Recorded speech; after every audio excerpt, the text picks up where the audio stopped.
And that relationship reposed in the material world is conditioned. It has its conditions. So therefore it's limited. It's not satisfying us from the level of the soul. It's giving us happiness and it's giving us distress, but it's not satisfying us from the level of the soul. So therefore we have a need as the soul to be connected in relationship. So if the relationship in this material world doesn't work out and it's conditional, where is there a relationship that is unconditional? That is with the Lord. That is with Krishna. That is with the Supreme Lord in the spiritual dimension. So that is based on devotion. So therefore devotion is the integral thing. It's the most essential thing that actually we all are hankering for. We're looking for that fulfillment, but we're not finding it in matter. We can only find it on the spiritual platform. And Krishna has confirmed this in the Bhagavad Gita. He says, Bhaktimam abhijanati yavanyas chasma tatvataha tato mam tatvato gyatva visanam tatanantaram. That Arjun, only by bhakti or the relationship of love or devotion, only by devotion can I be understood. Mam abhijnanati, I can be understood in total as I am. Standing here before you, he tells Arjuna that Bhakti mam abhijnanati yavanyas chasma tatvataha. Only by this process of devotion can I be understood in tattvataha, in truth. So we're trying to understand the truth of life, but it's guiding us and it's leading us towards the spiritual realm.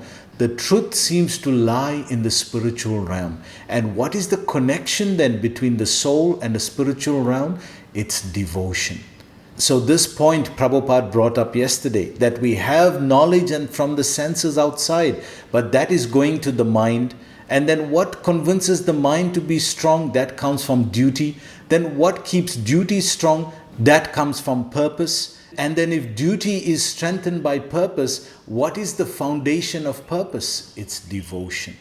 Once we have devotion to purpose or the connection to the spiritual realm through love, through devotion, that is the goal of life. And this Chaitanya Mahaprabhu has spoken in Chaitanya Charitamrita. Prema Pumartha Mohan. Pumartha, Artha. That devotion on the spiritual platform is the highest goal in life. So Prabhupada has given a dynamic purport here. Let's see this purport. Purport. Anyone who is steady in his determination for the advanced stage of spiritual realization and can equally tolerate the onslaughts of distress and happiness is certainly a person eligible for liberation. Wow, wow, wow, wow. There's so much of wisdom in this. Let's unpack this carefully. So Prabhupada is saying here, anyone who is steady in his determination for the advanced stage of spiritual realization. So steadiness, this is why on the advanced levels, this is why if you want spiritual realization, then you can only get that on the advanced levels. And to get to the advanced levels, you need steadiness. You need steadiness because there's going to be those days when the mind is kicking. You know those days, right? When you just don't want to do it. You don't want to get up. You just don't want to do anything. So those days you need duty. When you are committed to duty, and one of the things that is dutiful is that we took initiation. So by that process, we are compelled to complete our vows. So this is what helps us contain the mind. Initially, you need determination. But if you think determination is going to go all the way, it's not. It's not going to go all the way. You can't be determined all the way. You need a certain level of understanding because determination is like a rocket. It just gives that initial boost. And then once we reach out of orbit, we don't need any more propulsion. So this is what determination is. But if we're living our life only on determination, that's not going to work. Because we know we're not always going to be determined to do. We're not always going to be determined. So to start feeling connected and experience spiritual realizations, that is only going to come on the higher stages. So what is it going to take to get to the higher stages? Well, we have to pass these 4 stages first that we were discussing: the Shraddha, the faith; the Sadhu Sangha, association with like-minded spiritual people; Bhajana Kriya, doing the duties that was prescribed for the practice; and Anartha Nivritti, the weakness of heart. Once we pass these stages, then steadiness, then Nishtha. So this is what we have to work on. This is what Krishna is saying here. But note also, devotees, Prabhupada says here, is certainly a person eligible for liberation. You see that eligibility, it's not a guarantee. Therefore, the devotional aspect is paramount. You have to build this whole foundation on devotion, because through that we harness the power of blessings that come from the spiritual realm. That power of blessings is causeless. It doesn't have a cause. It comes out of its own volition due to us endeavoring. So unless we endeavor to address life through these first 4 stages, to come to the point of being equipoised, composed, tolerant of happiness and distress, then only we become eligible for Nishtha, for experiencing spiritual realization.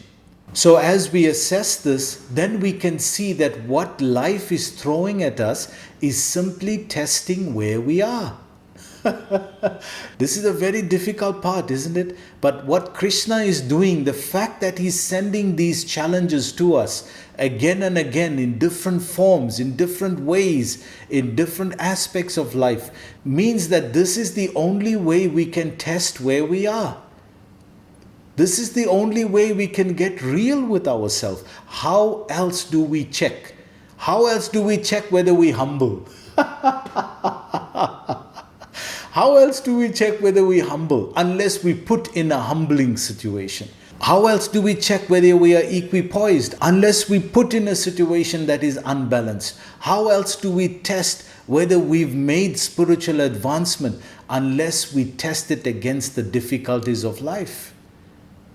That's the only way. So what Krishna is trying to say, don't hide away, because part of your growth, part of your development to build your inner core, to build the heart, to make it strong, part of that identity is facing the realities of life. And this is why he didn't tolerate Arjuna's weakness. Arjuna wanted to run away, right? He wanted to go and beg, and Krishna chastised him.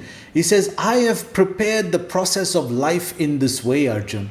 Do you think God has made a mistake?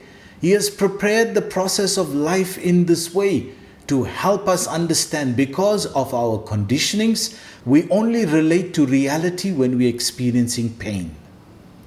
And this is the hard fact. We only relate to what is real, not the comforts, to what is real. We only relate to what is real when we're experiencing pain or discomfort. Then it checks our reality of where we are, because now nothing material can help us. So where do we take help? We realize, we've forgotten the spiritual dimension. So again and again, Krishna is using this as a teaching tool. Krishna is using this as a barometer to check where we are.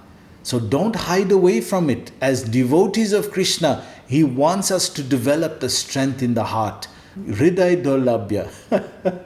Krishna is chastising. Arjun, get over this miserly weakness. This is pettiness, he's calling it. Wow. Very strong. But we have to address this about ourselves if we want to grow. Otherwise, we'll be caught up in the tradition and the rituals of the duty, of the prescribed duties, which is what we're doing now. The devotional service, the activities, the temple, all these things we'll be doing. But how do we test what has gone in the heart? How do we test whether the heart has become strong?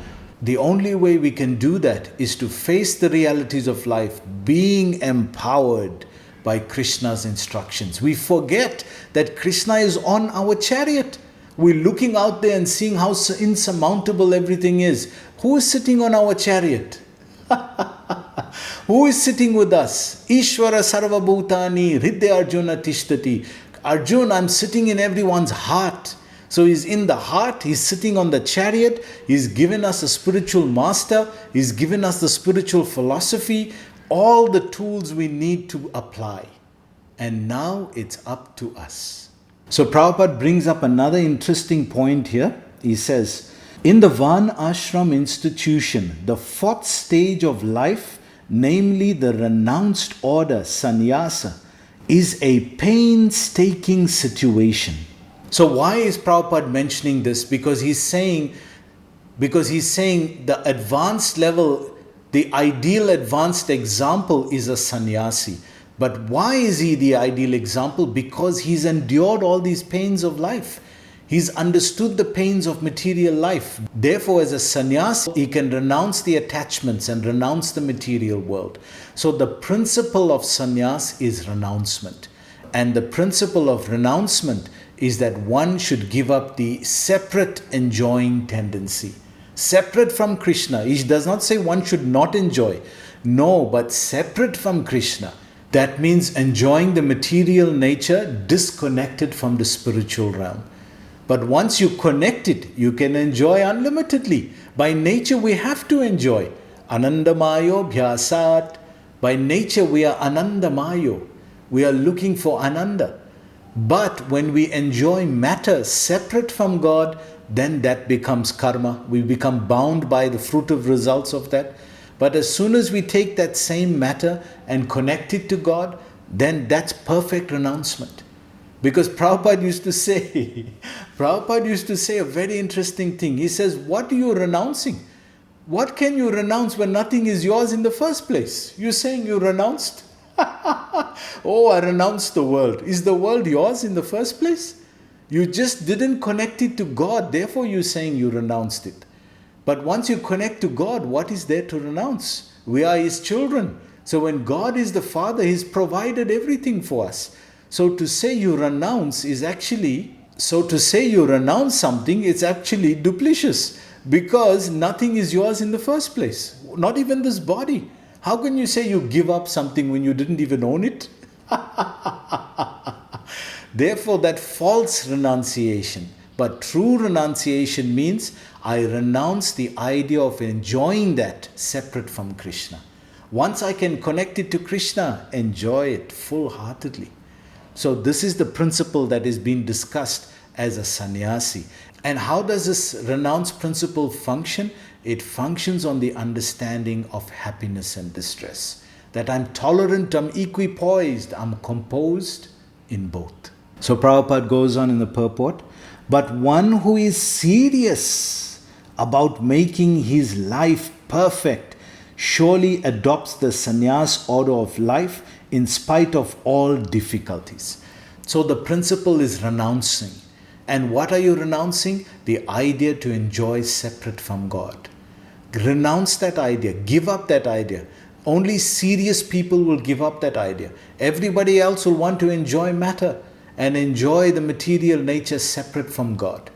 This is where our binding happens. But when we enjoy connected to God, we enjoy everything. We eat wonderful food, we meet wonderful people, we learn and hear about wonderful philosophy, we have wonderful recreation, we have all the Vedas, everything that's there in the Vedas is connected to God.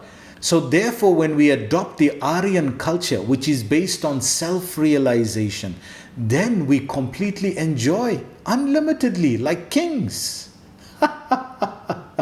This is the nature of true enjoyment. But as soon as we try to enjoy something separate from the spiritual realm, then suffering occurs. Then true suffering occurs. So this is the principle. The sannyas principle is renouncing the idea of enjoying separate from Krishna. The difficulties usually arise from having to sever family relations, to give up the connection of wife and children. So you remember Prabhupada was saying this, that over-attachment, overly attached. So he's not saying don't be affectionate. He's not saying don't love family and become hard. No. He's saying be careful of over-attachment. You have to know when it's overly too much, when you're being too much pampered. Why?